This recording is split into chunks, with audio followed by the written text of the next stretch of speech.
BNP নেতা engineer Ishraq হোসেনকে ঢাকা দক্ষিণ সিটি মেয়র হিসেবে শপথ পড়ানো ও 2 উপদেষ্টার পদত্যাগের দাবিতে কাকরাইল মোড়ে অবস্থান কর্মসূচি চলছে। ঢাকা দক্ষিণের বাসিন্দাদের ডাকে এই আন্দোলন চলমান রয়েছে। কাকরাইল মোড়ে বুধবার সকাল থেকে দিনরাত অবস্থান ছিল নগরবাসীর। অবস্থান কর্মসূচি থেকে নগরবাসী ও বিএনপি সমর্থকরা বলেন, আদালতের নির্দেশের পরও ইশরাক হোসেনকে শপথ না পড়িয়ে উদ্দেশ্যমূলকভাবে সময়ক্ষেপণ করছে অন্তর্বর্তী সরকার।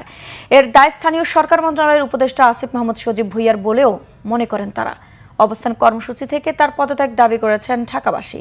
এর আগে অবস্থান কর্মসূচিতে যোগ দিয়ে ইশরাক হোসেন বলেন, মেয়র হওয়াই তার উদ্দেশ্য নয়, বরং বৈষম্যের প্রতিবাদ জানাতে এই আন্দোলনের সঙ্গে সংহতি জানাতে এসেছেন।